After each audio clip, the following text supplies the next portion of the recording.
los que nos escuchan por Spotify y los que también nos están viendo por YouTube. Ha sido una semana bastante movida, ¿no es cierto?, con todas las informaciones que rodea todavía el coronavirus en nuestro país. Harto para analizar, harto para conversar, para saber también cómo lo ha hecho ella. Ustedes ya la están viendo, The Real Queen. Queen Mónica Rincón, ¿cómo estás? Bienvenida, Reyes de la Conversa. Bien, bien, súper bien, Jonathan, un gusto conversar contigo y de manera virtual con todos los que nos están viendo. Nada de Queen, plebeya nomás, feliz, pero con tremendo equipo y muy contenta más en el trabajo, en lo que nos ha tocado hacer. Sí, pues vamos a hablar de eso, vamos precisamente a conversar con eso, Mónica, porque te ha tocado, ¿no es cierto?, como a miles de compatriotas, miles de chilenos, trabajar desde la casa, algo impensado, ¿no es cierto?, para muchos de nosotros. Veía por ahí que tienes completamente un set de televisión armado en tu casa. ¿Cómo ha sido el teletrabajo estos días, estas semanas, Mónica Rincón? Ha sido intenso. Yo lo primero que quiero decir es que yo sé que es un privilegio poder hacer teletrabajo, lejos de verlo como una complicación. Si uno mira lo que pasa en nuestro país, es un privilegio estar en una empresa en que te cuidan y que efectivamente, da las condiciones y características del trabajo, se puede hacer teletrabajo. Esto no es quédate en casa. Hay mucha gente que no puede quedarse en casa. El trabajador informal que si no sale a vender a la calle simplemente no tiene con qué llegar a fin de mes. Para ellos, claro, no es posible quédate en casa, ¿no? Si es que no recibe aportes del Estado para suplir lo que deja de ganar. Entonces uno tiene que tener súper claro que desde las condiciones que yo lo vivo, es un privilegio poder hacer teletrabajo, cuidarme, cuidar a la gente con la que trabajo, y cuidar a mi familia. Entonces, yo creo que uno tiene que aprender muchas cosas, tiene que adaptarse a un trabajo, para una forma de trabajar al cual no estaba acostumbrada. ¿Y cómo te adaptaste? ¿Cómo ha sido esa adaptación? Mira, hay que aprender estas cosas técnicas, porque en el fondo viene el equipo de técnicos del canal y se instalan los equipos y después tú trabajas sola. Entonces tienes que aprender desde el diafragma de la cámara, hacer foco, muchas cosas de cómo prender la señal, de regular Ya. sonido, las imágenes que aparecen acá. Yo creo que aquí se puede ver un poquito. A ver, muestra, Mónica.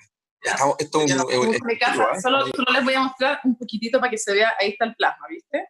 Ahí está el plasma. Sí. Yo me siento ante ese plasma y ahí, y por acá te puedo mostrar, sin mostrar mucho, rápidamente te puedo mostrar. Ahí está la cámara, ¿viste? Ahí está la cámara. Y todo eso lo haces tú después. Lo enciendes tú, todo eso lo enciendes tú después. Sí, pues eso lo toca hacer yo, lo enciendo yo y nada, es aprender un par de cosas técnicas. Perdemos un equipo que es un lujazo. Cada vez que tengo dudas o si algo no funciona, los llamo y me ayudan de manera remota. Y nada, estamos haciendo, por ejemplo, una de las veces que hago, tenemos 3 turnos en el canal y uno de los turnos hago un programa inter a las 5 de la tarde que se repite a las 8 y hago el bloque internacional en el central en uno de los turnos que me toca, porque tenemos 3 turnos. Entonces son 7 días en el canal, 15 días que son remotos en el fondo. Así que nada, hay que aprender cosas técnicas y también llevar la vida cotidiana de tu casa también entre medio, explicar que nadie se puede colgar internet cuando estás al aire. Es un tiempo más que he aprovechado estar harto con mi hijo, así es que yo creo que hay que tener conciencia de que quienes podemos teletrabajar y quienes somos cuidados además por nuestras empresas, somos privilegiados. No todos en Chile pueden hacer eso. Correcto. Oye, y vamos un poquito más, vamos a entrarnos más adelante, ¿no es cierto?, en todo lo que son las nuevas medidas impuestas por el gobierno, las ayudas, los paquetes del gobierno también, para precisamente esos trabajadores que tú mencionas, que no tienen el privilegio de poder teletrabajar, ¿no es cierto?, como nosotros desde su casa, pero han mutado también una forma, una parte nueva de Mónica Rincón, porque resulta que ahora también cuentas cuentos en Instagram, y que te va increíble. ¿De dónde nace esta faceta de compartir finalmente con la audiencia también de esa forma, Mónica? Mira, la verdad es que tú me conoces, yo soy seria para trabajar, pero fuera de pantalla no soy tan seria. Y me gusta mucho leer cuentos a mi hijo, me gusta hacer los personajes, las voces, así como leo en Instagram, como yo le leía sobre todo más de chiquitito los cuentos a él. Entonces, pensando en que los niños están aburridos, en que están encerrados en sus casas, que no están en el fondo en el colegio de manera presencial, se me ocurrió hacer esto porque además yo creo que la lectura, el amor por los libros, como me lo regaló mi papá y mi mamá a mí, como me lo regalaron ellos, es el mejor regalo que uno puede hacer. Y creo que la educación además es la forma mejor de movilidad social, y la lectura es un puente increíble para todo, para desarrollar la mente, la imaginación. Entonces quise hacer algo entretenido para los niños, para hacer un aporte chiquitito, si yo sé que es chiquitito, para entretenerlos y nada, y le ha ido súper bien, ¿viste? Estaba viendo, de hecho aquí tenía unos que estaba viendo ahora, porque hace un rato que no puedo grabar, estaba viendo algunos libros, porque mira, aquí tengo El lago de los cisnes, que Mira, es increíble. No, es un no, es lujazo que este libro, mira, tiene sí, como, sí, pues está ¿cachai? Que tiene bonito. como, es Sí. precioso, se puede hacer juegos de sombra, Y tiene, y y tiene, estaba y viendo tiene uno que la verdad es material, joven. tienes harto material, no es que te vaya a quedar corta de cuentos, ponte tubo de libros para que la gente, no sé, te pueda mandar de repente, la gente te ha Yo creo enviado que, libros de regalo. mira, está que no se me caiga, pero falta mucho para que me quede corta, porque en verdad yo creo que si algo que tengo la suerte y el privilegio de poder regalarle a mi hijo son libros. Entonces Sí, tengo muchos libros de él, y fíjate que tengo algunos sí también de chica mío. Mira, ¿ya? no te hagas el joven Jonathan, que sé que no eres tan joven. Estos libros, que algunos vimos cuando chicos, mira, que tenían como una portada que es lo más mágico, que como que se mueve. Si uno los Se mueve, mueven. los personajes Ay, se tienes mueven. ¿Sí? toda la razón. Son Sí, muy antiguos. Estoy viendo para esta semana eso. No, tengo harto material. Estaba viendo las eras de una vez el hombre también, que cuando impresionante. era yo Bueno, hay por lo que menos contarle, chica, a lo mejor no sé, contémosle a la estaba, gente que no, tú en tus vacaciones, contémosle a la gente que ¿ah? tú en tus vacaciones sueles leer mucho, o sea, lees mucho, no sé cuánto te vas de vacaciones un mes y te leerás, qué sé yo, 8 libros, Mónica Rincón. Sí, por lo menos. Sí, es que me gusta mucho leer y fíjate que leo hombres y mujeres, pero tengo una intención y trato de descubrir autoras nuevas. Le pregunto a gente, tengo ¿Ya? mis libreros favoritos. Me gusta descubrir autoras femeninas. No sé, en el verano, cuando tú la Sadie Smith, que es brillante, la Chimanga Ngozi, que también me encanta, pero no sé, voy descubriendo también autoras femeninas, creo que es importante, siento que tienen menos promoción que los hombres, y Sí. hacen una comprensión también propia del mundo, entonces muchas muy talentosas y sí, me encanta leer. Eso es una herencia de mis papás, que yo creo que de las cosas que más me gusta hacer, bailar, cocinar, leer, viajar, y sé que también es otro privilegio, si en Chile los libros son súper caros. Es verdad. Y baila muy bien, vamos a decir a la gente. Eso hay que decirlo. Mónica Rincón, entremos de lleno porque Ay, desde tu posición, ¿no es cierto?, en CNN, Televisión, un canal de noticias, estás finalmente también en la primera línea informativa. Me gustaría que evaluemos un poquito todo lo que ha pasado estos 2 meses, cuando ya se cumplen 2 meses del coronavirus oficialmente en nuestro país. A tu juicio, ¿quién lo ha hecho bien y quién lo ha hecho mal? mira, yo creo que en el gobierno y en la oposición hay gente que lo ha hecho bien y hay gente que lo ha hecho mal. Creo que también es Ya, una noticia en desarrollo. Creo que es una noticia en desarrollo, además, porque eh, yo creo que hay, tal vez de las cosas más difíciles de esta pandemia para todos los dirigentes sociales, pero también para los que trabajamos en medio de comunicación, para los que trabajan en salud, es que hay mucha incertidumbre. Eh, entonces, hay muchas cosas que no sabemos todavía y que se van descubriendo, y informaciones contradictorias. Los avances científicos de repente nos dan cuenta de que algo que pensábamos antes no era de tal manera y nos revelan más información. Y por lo tanto, creo que hay gente que lo ha hecho bien, mal. No sé, dentro del gobierno, yo creo que más allá de las discrepancias que se puedan tener desde un sector y otro, yo creo que es súper destacado, por ejemplo, el rol del ministro Briones, como la forma de dialogar, pero también todos, en el gobierno, en la oposición, en los medios, también todos cometemos errores. Y, por ejemplo, a mí me parece que el tema de la forma en que se legisló la la ley de ley de protección de protección datos. del empleo es un error claramente. Entonces yo creo que hay, sobre todo creo que tal vez lo más complejo a manejar en esta época es el tema comunicacional. Creo que Ya. no dudo que en el gobierno y la oposición cada uno está haciendo los mejores esfuerzos, pero también creo que la forma en que se comunica es tremendamente importante para que las cosas no solo sean, sino que parezcan lo que son. Bueno, Eh, sí, y y precisamente también, en ese sentido, mencionaba el ministro Briones, ¿no es cierto? Él hace muy poquito dijo que efectivamente habían algunos errores o omisiones en la ley que nuevamente se está discutiendo en el Congreso. Hay un ejemplo claro, ¿no es cierto?, de la repartición de utilidades por parte de Cencosud, más allá del 30% legal que le permite la ley. Esos casos sí. siguen pasando, Mónica, van a seguir pasando. Ustedes en CNN, Chile, en Televisión los vienen denunciando hace tiempo y la gente ya está un poco hastiada, ¿o no? Es que a mí me sorprenden dos cosas, una del gobierno, otra de la oposición, porque para Ya, empezar hay que decir que es cierto, existe un 30% mínimo legal que se tienen que repartir por ley de las utilidades, independiente de todo este tema, ley de protección del empleo, a menos que haya unanimidad de los accionistas y podría no repartirse ni siquiera el 30%. De hecho, hay que destacar que la TAM propuso eso, diferir el pago de las utilidades, no tuvo la unanimidad, y entonces, como la ley protege a los más pequeños de los accionistas, se supone que ese es el espíritu, también los grandes pueden no dar la unanimidad, pero es cierto, si no hay unanimidad, hay que repartir por lo menos el 30%. Entonces, por lo menos pongamos esa vara del 30%, aunque si quisieran podrían no repartir nada. Entonces, es bien inexplicable que si una empresa dice yo no le puedo pagar a los trabajadores, resulta que igual reparte utilidades, y en el caso de Cencosud no fue del 30%, fue del 80%.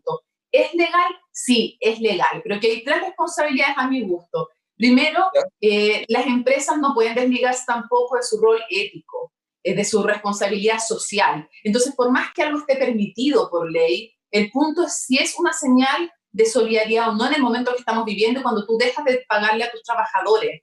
Es bien incomprensible que puedan repartir el 80% de las utilidades, ni siquiera el 30%, que es para proteger a los más chiquititos de los accionistas. Entonces es bien incomprensible repartir utilidades así, ya es raro, y peor si no es el 30% y es el 80%.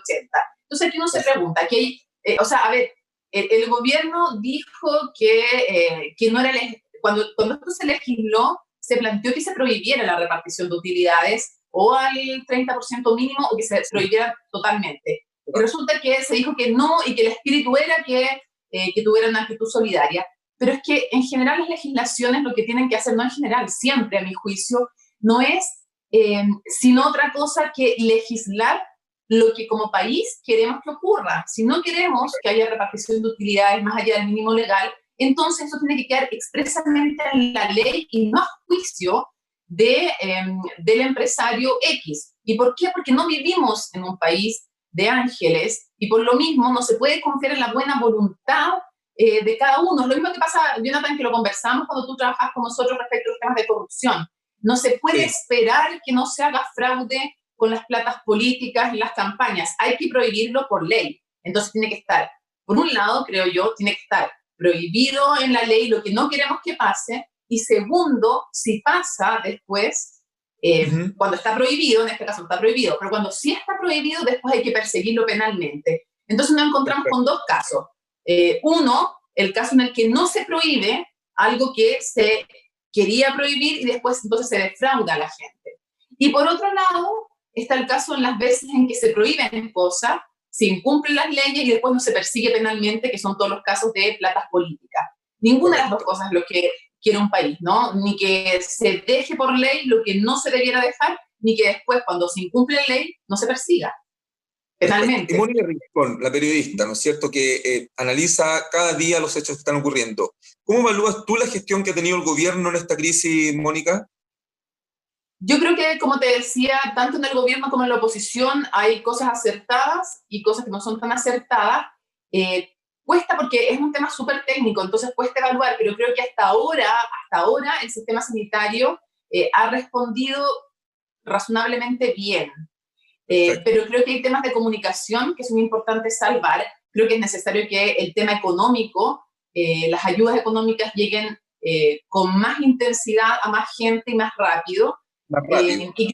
Y creo también que es importante que comunicacionalmente se explique bien si es que hay un dato que no se entrega, por qué no se entrega, porque una cosa es que no se entregue porque es imposible, por ejemplo, si es que no hubieran las capacidades técnicas para entregarlo, porque están desbordados, no sé, de trabajo, voy a dar un ejemplo, y otra cosa es que no se entregaran y se impidiera una mayor fiscalización por parte de técnicos que no están trabajando directamente con el gobierno. Entonces yo creo que hay cosas que han hecho muy bien y creo que hay cosas que se pueden hacer mejor. ¿Y el empresariado cómo ha actuado? Porque sabemos que, ¿no es cierto?, la CPC creó un fondo para ir en ayuda, ¿no es cierto?, de las personas, de los trabajadores, en específico en este tema. Ha tenido una participación muy activa en la donación de ventiladores mecánicos. Juan Sutil estuvo hace unas semanas conversando nosotros acá en Reyes de la Conversa, anticipándome todo esto que se venía finalmente. ¿Hay gestos de parte del empresariado? ¿Cómo lo evalúas tú a los grandes empresarios de este país finalmente? Yo en general soy bien enemiga de las generalizaciones, entonces el empresariado es muy amplio. A ver, por un lado, a mí me parece muy bien que tomen un rol social de apoyo y y de ayuda social me parece importante. Yo siempre he pensado que la justicia no le cierra la puerta a la solidaridad. Siempre es importante como primer valor la justicia, pero siempre hay espacio para la solidaridad. Pero esa solidaridad no puede ser, en el fondo, una razón de que nos olvidemos de mirar cómo lo están haciendo en otros ámbitos. Entonces, mientras no es aceptable lo de Cencosud, por mucho que incluso Cencosud, por ejemplo, aportara este fondo de la CPC, si es que lo hizo, no sé si lo hizo, eso no quita la responsabilidad de Cencosud después de criticarlo respecto de repartir utilidades. Me parecería mucho más importante que tuviera con sus trabajadores una actitud más coherente, incluso antes que tener un gesto de solidaridad con todos los chilenos. Las dos cosas debían estar presentes y estar de la mano, ¿no? Entonces, a mí también me parece que es súper destacable que hay muchas pequeñas y medianas empresas que sin tener tremendas espaldas financieras se están sacando la mugre y le mantienen el sueldo a sus trabajadores de verdad, de manera súper sacrificada, porque no tienen espalda financiera. Entonces también llamar a la banca que actúe rápido. Ellos han sido rescatados en otras épocas de la historia de nuestro país, con dinero de todos los chilenos también. Entonces, que entiendan el rol importante que tienen ahora, más encima además con fondos garantizados por el Estado, y que también le den una mano a todas esas microempresas que no entran, Jonathan, en los sistemas formales de crédito, que les cuesta mucho, que no están bancarizadas, que les cuesta mucho llegar a la banca. Yo creo que es el momento también en que se juega si esto es en el fondo o no un sistema en que nos ayudamos entre todos o dejamos para variar a algunos atrás. Pareciera ser que, bueno, eso es claro, lo vamos a ver durante los próximos meses, pero en muchos aspectos el sistema finalmente ha quedado nuevamente al entredicho, ¿no es cierto? Bueno, y justamente estamos hablando, ¿no es cierto?, de los empresarios, y la figura clave del empresario hoy día es el presidente de la CPC, Juan Sutil, que estuvo hace muy poquito en CNN Chile Televisión contigo una entrevista en que tú le preguntaste por el hecho, que fue muy polémico el año pasado, en pleno estallido social, cuando él decide retirar el auspicio de un programa de la parrilla de CNN, Agenda Agrícola, porque según él no se sentía cómodo con la línea editorial que planteaba en el canal. ¿Cómo se vivió ese momento en esa entrevista hace muy poquito con él, Mónica? Bueno, yo siempre digo que yo creo que uno no tiene que buscar incomodar como objetivo, como periodista, pero también uno nunca tiene que dejar de hacer nada porque eso vaya a incomodar, ¿no? Y porque si no, en el fondo, con todo el respeto que tenemos a las relaciones públicas, también yo creo que el periodismo que nunca incomoda es más bien relaciones públicas que periodismo, que son dos ámbitos distintos y ambos respetables, ¿no? Y por eso a mí me pareció que una pregunta que era súper pertinente hacer, también en la línea de, porque si se le hice, preguntarle cuál línea íbamos a ver después de que pasara la pandemia, si la del 18 de octubre, identificándose como un sector de los empresarios muy críticos de todo el proceso y del estallido social, o la que estamos viendo ahora más dialogante y más preocupada de la solidaridad, de una ayuda social, en fin. Y claro, lo que él dijo es que ellos tienen derecho a auspiciar donde quisieran, pero el punto es cuando se sacan los auspicios y con ese mensaje que él dijo era privado, pero era evidente, para mí era evidente, esa es mi opinión, que se iba a terminar filtrando. Y el punto es que hubiera pasado si es que más empresarios siguen, entre comillas, el ejemplo de lo que él hizo. Con CNN o con cualquier medio, lo que puede tener como consecuencia es que se termina asfixiando un medio y se la calle. Y lo otro que puede pasar es que hayan otros medios que se inhiban de opinar o de dar nota o de tener un enfoque X porque sientan que pueden ser, entre comillas, castigados económicamente. Entonces a mí me parece delicado, él me citaba el ejemplo de la transición española, pero en la transición española hubo un respeto irrestricto a la libertad de expresión y yo le dije que se corría el riesgo de inhibir a otros con lo que él había hecho. Y él dijo que sabía que se corría un riesgo y que todos en la vida corríamos riesgos, él, yo, todos. Pero el punto es que quien tiene muchos medios económicos y poder económico tiene una responsabilidad extra, creo yo. Y correr riesgos con la libertad de expresión son riesgos que yo no correría. ¿Y ese riesgo de juicio se corrió con la actitud que él tomó el año pasado de retirar el auspicio? Él dice llanamente hubo acá una intervención o una censura o a la libertad de expresión. Lo que pasa es que es cierto, él puede auspiciar donde quiera, es verdad, y nosotros mantuvimos nuestra línea editorial incólume.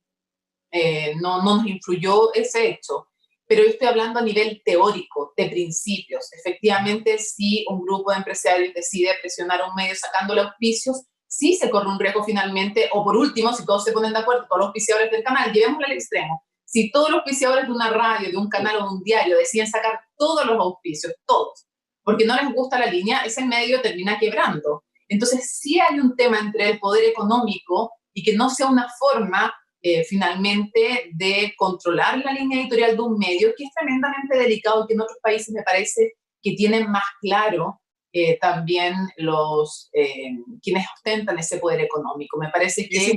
Sí, son temas, ¿no es cierto?, que van de la mano. Y me gustaría tocar precisamente hablando del tema de la línea editorial y la responsabilidad de un medio. ¿Cómo ha sido para ti, que vienes hace mucho tiempo trabajando ya en CNN Chile, el fusionarse final también con Chilevisión de alguna forma, bajo un nuevo dueño, ¿no es cierto?, el que se fusionen esas dos líneas editoriales? Mira lo que te voy a decir, porque fue muy impactante para mucha gente ver esta fusión en el estallido social, pero finalmente el público, tanto en rating como y también muchos opinólogos, ¿no es cierto?, de la televisión o muchos columnistas, valoraron esta nueva línea editorial en que se juntan ambos canales. Está pasando también, lo hicieron ahora con la crisis del COVID, y la gente también los ha premiado con el rating. Pero pareciera que en un momento iba a ser como casi imposible que un medio como Chilevisión y otro medio como CNN Chile se juntaran. ¿Cómo resultó esto? ¿Cómo ha sido posible estos meses? Lo que pasa es que este ha sido un proceso largo, porque ha venido antes precedido por coberturas más específicas, como por ejemplo cuando a mí me tocó ir a La Haya y estuve 2 semanas cubriendo, y cubría para las 2 señales, a veces en simulcast y a veces separadamente. Y ha sido un proceso muy bueno, desafiante, porque son culturas distintas, formas de trabajar distintas, pero al final ha sido interesante porque cada uno va aportando de su experiencia al otro.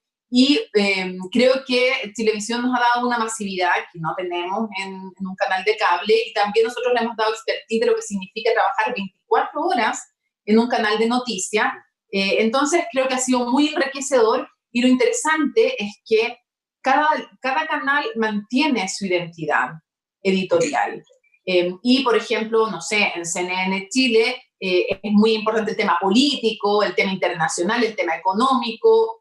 Chilevisión hace un periodismo que está más centrado en los ciudadanos, y también nos ha ayudado a nosotros en CNN, así como nosotros creo que les hemos aportado algunos contenidos a Chilevisión, Chilevisión también nos ha hecho, y el estallido social, ojo, nos ha hecho replantearnos también que, siendo muy importantes esas temáticas, también tenemos que ser capaces de hacer una bajada más concreta de cómo las grandes decisiones le afectan al ciudadano en su vida corriente, a no hacer solamente la mirada política, analítica, sino que también en la vida concreta. Entonces, nos hemos aportado, cada uno mantiene su identidad, y se crea una cultura mixta en los momentos en que hacemos simulcast. Diría yo que ahí se hace un mix de las culturas, y después cada uno, cuando está separado, también mantiene sus líneas, porque también en la variedad está el gusto, en muchas cosas en la vida, Sí, y yo creo que la gente también quiere y busca distintas cosas en cada uno de los espacios. Y creo que todos hemos aprendido, es una cosa que, por ejemplo, hacer entrevistas en la televisión abierta. Yo trabajé mucho tiempo también en televisión abierta, pero llevo mucho tiempo en el cable, entonces, salvo los domingos, que cada 15 días siempre estoy ahí, o cuando estuve en Tolerancia Cero, cuando, no sé. Pero hacer en televisión abierta es mucho menos tiempo y requiere otro ritmo de hacer entrevistas, claro, que en CNN, que vamos a estar 15 o 20 minutos. Y eso es un aprendizaje para todos y para todas. Sí. Y pensar en públicos también distintos. Entonces, no, yo he aprendido... Sí.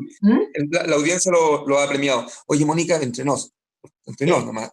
¿Y te han llamado a otros canales o no? Guardo silencio. Siempre esas cosas, más tú eres un pillo, porque tú sabes cosas mías que otros no saben. Así que yo guardo silencio, pero yo estoy muy contenta. Yo soy bien poco de blufear. Y yo te digo una cosa, yo estoy donde tengo la suerte de estar trabajando, donde me gustaría estar trabajando. Si yo estuviera, por ejemplo, no sé, viviendo en España, y me dice, ¿dónde te gustaría trabajar en este minuto en televisión? En CNN y Chilevisión. Y se nota que lo hace muy bien. Y está muy decir esta cosa si lo ve un jefe mío, pésimo lo que estoy haciendo, soy bien poco viva, pero la verdad es que trabajo donde, y eso no quiere decir que no respete y que no admire a muchos colegas y a muchos medios, y si tengo pendiente siempre escribir más y radio. Y se nota, Mónica, que estás muy cómoda, ¿no es cierto?, en la posición en la que estás, lo has hecho muy bien, la gente lo ha agradecido todos estos años, no por nada la gente te dice Queen Mónica, porque también has tenido un compromiso, ¿no es cierto?, con temas del feminismo, con temas de la igualdad, con los grupos LGBT, así que te doy gracias también por estar hoy día en Rey de la Conversa, la verdad que se nos pasó volando esta conversación con Mónica Rincón, te dejo comprometida más adelante para otra emisión del Feliz, programa, y muchas gracias, Mónica. feliz, Jonathan, como siempre, de conversar contigo. Así que un beso y cuando tú quieras. Muchas gracias. Y así terminamos Chao. esta edición de Reyes de la Conversa. Nos juntamos la próxima semana con algún personaje interesante, como siempre, para desgranar todo lo que está pasando. Chao, chao.